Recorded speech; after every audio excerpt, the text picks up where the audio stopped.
История заикания. Древние времена.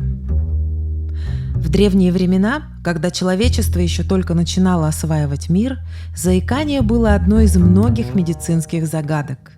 Это расстройство речи тогда вызывало страх и недоумение, поскольку считалось проклятием богов. Заикание упоминается в различных древних текстах, включая Библию. Эти упоминания доказывают, что заикание было распространенным явлением и в древние времена тоже. Однако методы его лечения и понимания причин были совершенно иными. Многие древние культуры верили, что заикание вызвано анатомической аномалией. Некоторые лекари предполагали, что это может быть связано с дефектом языка, горла или других частей речевого аппарата. Другие считали, что заикание – это наказание свыше или результат дурного воздействия злых духов.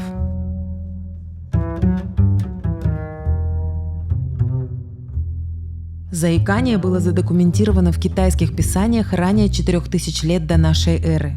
На глиняных табличках в Месопотамии 2500 год до нашей эры, в египетских иероглифах и в библейских источниках. Однако из-за проблем с переводом исследователи могут предположить толкование только для некоторых текстов. Тем не менее, более поздний из этих исторических документов, библейские ссылки, дает представление о взглядах на заикание того времени. Существует масса легенд и мифов, которые дошли до наших дней. Один из них – это рассказ о младенце Моисее. Согласно Святому Писанию, фараон знал пророчество о том, что первенец восстанет против него, чтобы возглавить израильтян. Фараон предложил младенцу по имени Моисей золотую тарелку и тарелку с раскаленными углями, намереваясь убить особенного ребенка, если мальчик выберет золотую тарелку. Как и любой ребенок, малыш Моисей потянулся к блестящему золоту. Перед действием фараона явился ангел и вложил в рот Моисею раскаленный уголь. Фараон после этого не счел нужным причинять дополнительный вред Моисею, поскольку тот начал заикаться. Из-за отсутствия современных медицинских знаний и технологий лечение заикания в древние времена часто сводилось к религиозным действиям. Люди молились, приносили жертвы, участвовали в различных ритуалах, надеясь, что божественное вмешательство поможет избавиться от заикания. Еще один рассказ, дошедший до наших дней, это рассказ о Баттасе. В некоторых источниках Бат, сын Пилоса, греческий пастух из Нелея, 484 год до нашей эры. Эта история является еще одним свидетельством веры в божественное вмешательство, если говорили о заикании. Говорят, что бог Аполлон заставил Баттаса заикаться после того, как разозлил бога, а разозлил тем, что скрыл личность человека, который украл скот у Аполлона. Баттас это сделал из корыстных соображений, заключив заранее сделку с Гермесом, который и украл имущество у Аполлона. Баттас не сказал Аполлону правду, так как боялся возмездия Гермеса за нарушение обещания, и начал заикаться.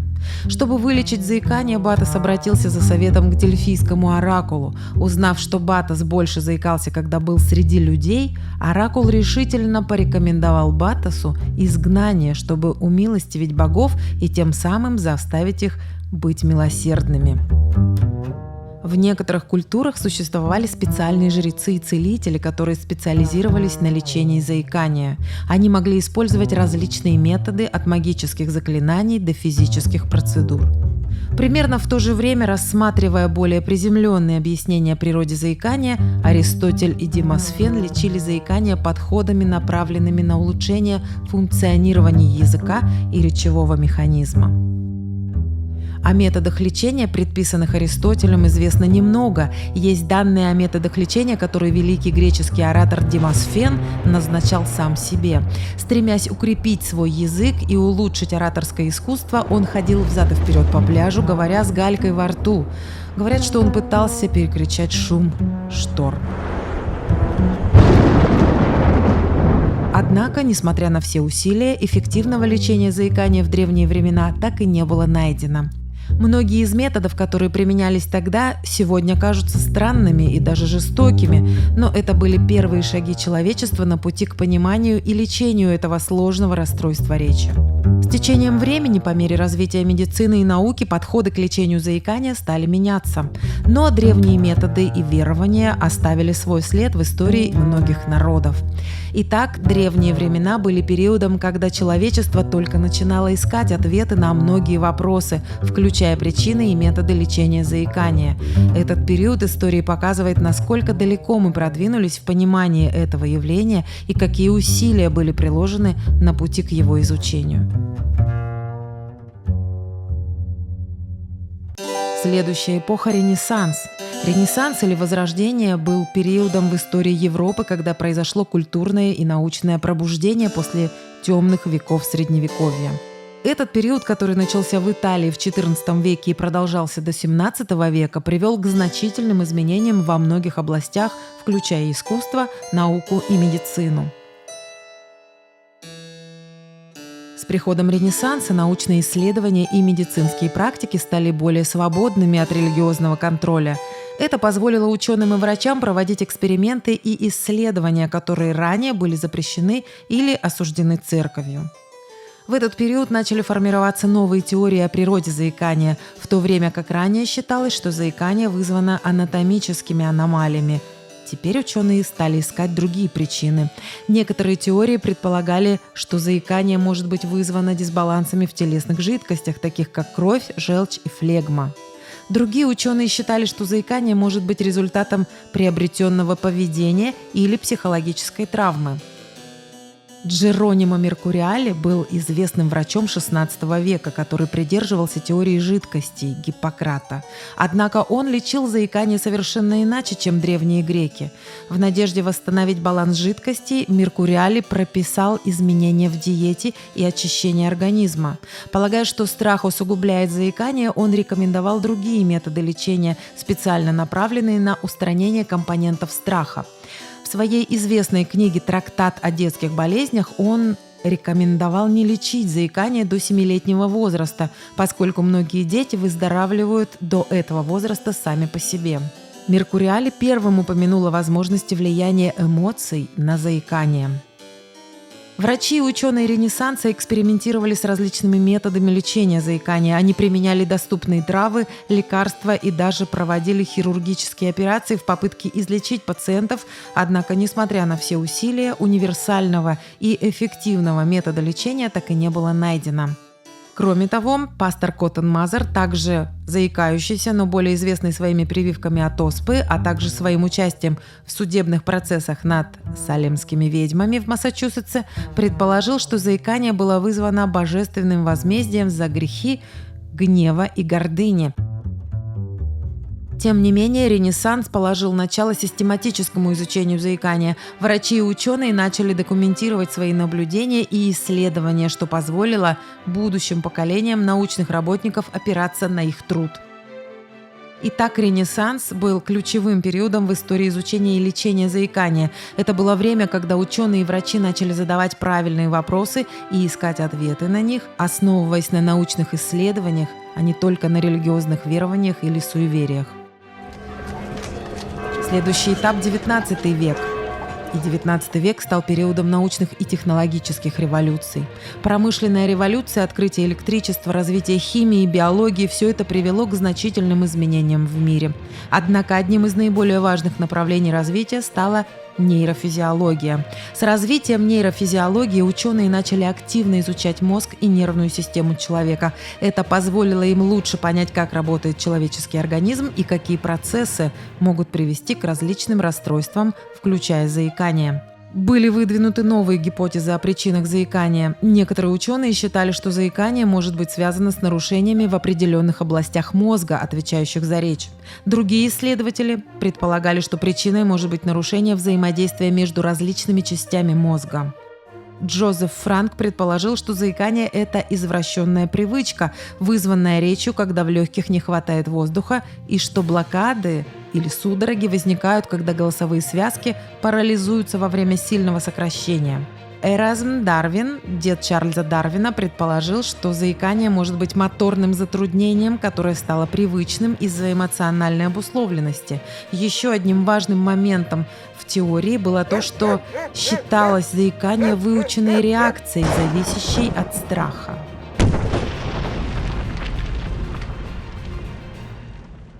Джозеф Шен расширил эту теорию, подчеркнув, что страх потерпеть неудачу во время разговора противоречит желанию говорить бегло, и когда эти конфликты становились равнозначными, по его мнению, возникало заикание.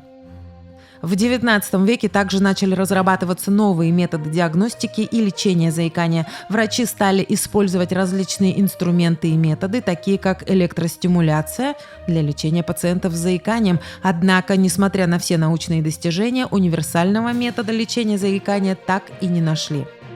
Благодаря научным исследованиям и экспериментам ученые и врачи стали лучше понимать природу этого расстройства и искать новые методы его лечения. Таким образом, XIX век был периодом значительных научных открытий в области нейрофизиологии и медицины. И эти открытия позволили человечеству сделать большой шаг вперед в понимании и лечении заикания, а также многих других неврологических расстройств. Викторианская эпоха охватила большую часть XIX века и была временем значительных социальных, культурных и научных изменений. В этот период произошел переход от традиционных медицинских методов к более научным. Одним из ключевых моментов этой эпохи было признание психологии как науки. С развитием психологии начали формироваться новые теории о причинах заикания. В то время как ранее считалось, что заикание имеет физиологические причины, теперь ученые и врачи стали рассматривать его напрямую как психологическое расстройство. Значимыми фигурами этого времени были Александр Белл и Зигмунд Фрейд. Белл, отец известного изобретателя Александра Грэма Белла, разработал один из первых методов лечения заикания, который основывался на упражнениях для речевых органов. Фрейд, основатель психоанализа, считал, что заикание может быть связано с детскими травмами и конфликтами. В викторианскую эпоху также начали разрабатывать новые методы диагностики заикания. Врачи стали использовать различные психологические тесты и наблюдения, чтобы определить причины и степень заикания у пациентов. В Германии профессионалов заинтересовала психологическая перспектива, предложенная Моисеем Мендельсоном почти 100 лет назад. Они не думают о том, что собираются сказать, это он про заикающихся, прежде чем сказать это, или думают быстрее, чем могут сказать. Существует психологическая теория Фридриха Зигмунда Меркеля, который в 1842 году предположил, что заикание было вызвано неуверенностью в способности общаться. Реальный интерес к психологическим аспектам заикания возрос после того, как Кленки Герман опубликовал влиятельную книгу в 1860 году, в которой утверждалось, что заикающиеся нуждаются в психологической помощи. Лечение стало фокусироваться на человеке в целом и в основном было направлено на социально-психологические аспекты тревожности. Он рекомендовал снизить воздействие окружающей среды на человека в целом. Однако, несмотря на все научные достижения, викторианская эпоха также была временем многих мифов и заблуждений о заикании. Некоторые врачи считали, что заикание может быть вызвано мастурбацией или другими неправильными привычками. И эти заблуждения, к сожалению, привели к тому, что многие пациенты сталкивались с непониманием и предвзятым отношением со стороны общества. К концу XIX века в области психологии произошел сдвиг парадигмы. Психоанализ стал доминирующей областью в теории и применении. Интересно, что Фрейд не верил, что психоанализ может помочь при заикании, однако несколько исследователей психоаналитического метода, некоторые из собственных учеников Фрейда, приписывали заикание тому, что оно вызвано подавленными эмоциями и может быть навсегда вылечено только с помощью психоаналитического метода. Итак, викторианская эпоха была временем значительных изменений в понимании и лечении заикания, и это был период, когда медицина и наука начали активно искать ответы на сложные вопросы о природе этого расстройства и о методах его лечения. Современные методы лечения заикания. Современный мир представляет нам множество инструментов и методов для изучения и лечения различных расстройств речи, включая заикание.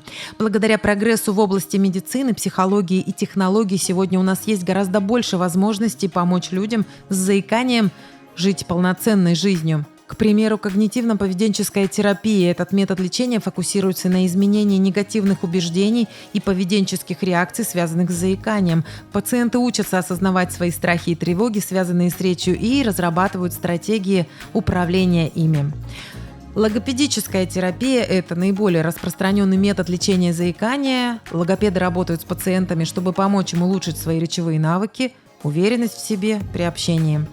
Существуют также различные электронные устройства, которые помогают регулировать речь и уменьшать степень заикания. Они работают, изменяя слышимую пациентом речь, что помогает регулировать темп и ритм речи. Медикаментозное лечение. Некоторые исследования показали, что определенные медикаменты могут помочь уменьшить степень заикания у некоторых пациентов. Однако этот метод лечения требует и дополнительных исследований. Групповая терапия – это работа в группе, может помочь пациентам с заиканием чувствовать себя менее одинокими и изолированными. Обмен опытом и поддержка других людей с аналогичной проблемой может быть очень ценным опытом. Подведем итог. Современные методы лечения заикания представляют множество возможностей для пациентов. От индивидуальной терапии до высокотехнологичных устройств и онлайн-ресурсов. Сегодня у людей с заиканием есть все шансы на успешное лечение и полноценную жизнь.